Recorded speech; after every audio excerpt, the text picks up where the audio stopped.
start with some questions. Has Kyle McDonald given you any scouting report on Utah since he has experience with the program? We've had good talks about it. I mean, I'm always being careful about overdoing something like that.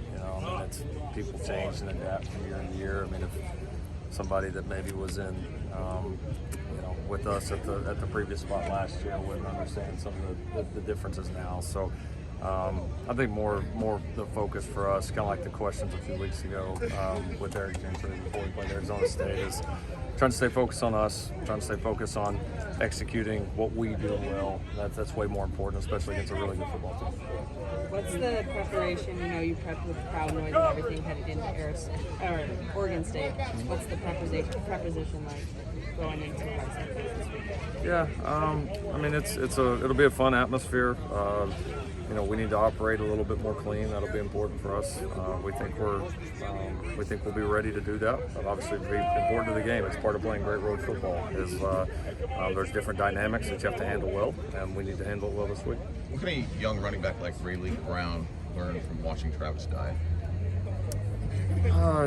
Consistency in the way, and it shows up. You all see it on Saturday. I mean, we see it every single day, right? There's a reason why the guy plays like he does week in and week out. He prepares at an elite level. He's very consistent. He makes very few mental mistakes. He's very mature. He's a very consistent competitor, and because of that, it shows up all the time on Saturdays. And that's, for a guy that has talent like Rayleigh, it's important to learn those lessons. And Travis Dye probably didn't know those as a freshman either. Sometimes those are things that you grow into, and Rayleigh is growing, and it's a great kind of thing for him to shoot for. A great role model that if he can develop his game the way Travis has, he'll have a chance to be a very good player. After watching the film, what maybe wasn't working in the passing game? We missed a couple of throws, and we dropped some balls. I mean, when you throw it 30 times, and you take really, you take really 10 of those off the board that were either a missed throw or a drop pass. I mean, they're pretty good on the rest of them. There's just not a whole lot left. And then the game became basically inside drill in the fourth quarter, which was fun. And that's how it needed to be. So you just weren't, nature of the game, you weren't going to throw it a ton then. So no, we were totally controllable on our end. Missed some things that we would expect to finish, but we're able to make it up in other areas. When Cam Rising was committed to you, when you made your stop, what did you learn about him in that process, and how have you seen it play out in his career?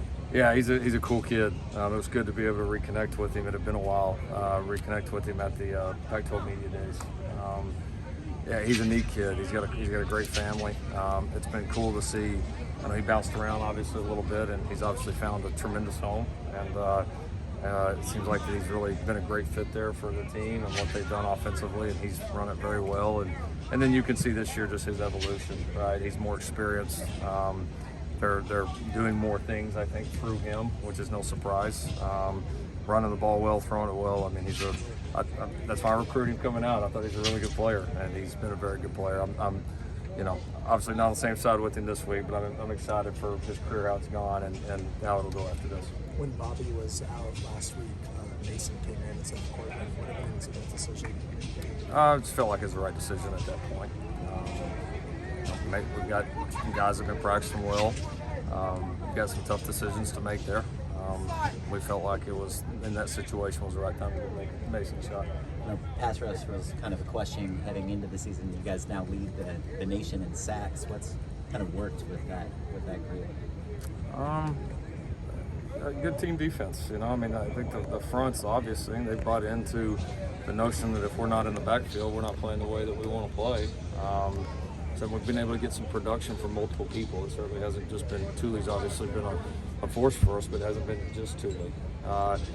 We've covered pretty well on the back end. That's always a big part of it too. A few of those the other day we got home really clean, and a few of them we did a nice job of not giving them anywhere to throw and making guys hang on to the football. And so sacks are typically, unless you have just four elite pass rushers, most sacks typically have a team defense aspect to it, right? Everybody's got to be doing their job, and we've been able to do that and have some explosive plays, and we've gotten better. Our pass rush has certainly gotten better as of late. Lincoln, at the halfway point of the regular season, as you look back, what are you most proud of, and what are you looking to see the team build upon second half of the season? I mean, I don't know, it's pretty simple, man. Probably won all 6 games, right? You know, I mean, that's and not necessarily the record, but what went into that. Also looking forward to. There will be several 6-0 teams that there'll be some that finish really well, some that finish okay, and some that don't finish very good. And so it's great, but it is just a start. It's not a guarantee to anything. So it'll be a challenging second half of the season. But like this is when it gets the most fun. Like this is what you do it for. Like put yourself in great position. Now it's time to go accelerate and be our best. Lincoln, on another note, this is Jalen Hurts' first year since high school to not have a new offensive coordinator, not have a new system. How do you think that exposure has impacted him as a player today, and how did your time together impact him as a player?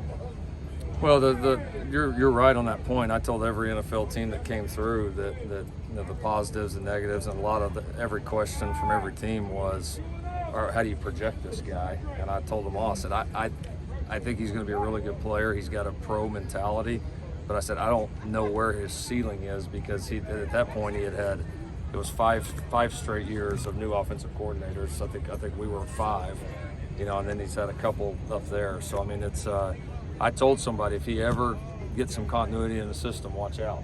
I was fired up that the Eagles took him at the time, and yeah, I mean, I think our time together, it was short, it was fun. You know, he made me a better coach because he's just kind of his approach was really unique, and it was fun and challenging at the same time to coach.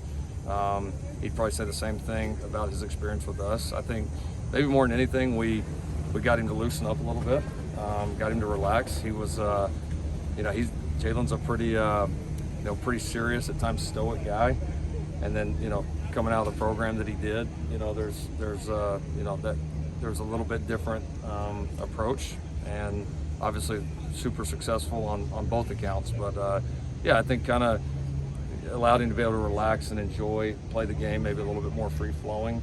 And then what the guy's done though is he hasn't used it as poor me. It hasn't been, well, I've had all these coaches, right? I just try to take the best of each one that I can, and I think that's why he's playing the way he is. How much have you noticed defenses maybe treat Jordan a little differently as they've had a little bit more on film with him in his offense? Not much. I mean, when you're running the ball like we have, when your quarterback's also a threat in the run game, and when you have other good receivers, it's tough to. At times he's seen a little bit of extra attention, but it hasn't been. It's not like he's getting double covered every single play. So Let's do one more. he's done a nice job for us. I mean, we had a couple of real opportunities to get to him the other night, and he's obviously had a really good first half of the season, but I think primed to play really well for us here in the end. Let's do one more. What do you guys need to do to finish out the season with 6 more victories? What do you guys have to improve on? Just 6. that'll get quick. Regular Oh season. boy. Yeah. Everybody, calm down. All right. We got to get better. Like the target moves. You know, like it's what's good enough week 1 is not good enough week 3. Is not good enough week 7. Not good enough week 9. I mean, it's not. Other people that you play, you gotta expect their best and expect that they're going to get better, and you can't say, well, this was enough to get these, so it's going to be enough to do that, because that's just not the nature of it. And the reality for us is, I mean, we are excited about the winning and some of the good things we've done, but we still come back each week and know there's a lot more in the tank with these guys. And so I think, you know, maintain kind of the team culture, team chemistry that's happened, and then I think we have got to not get too happy and satisfied, and we have got to continue to accelerate and push and get better, and the guys have got to keep responding. If we do that, we'll give ourselves a chance every time we step on the field. Thank you, Coach. All right, thanks.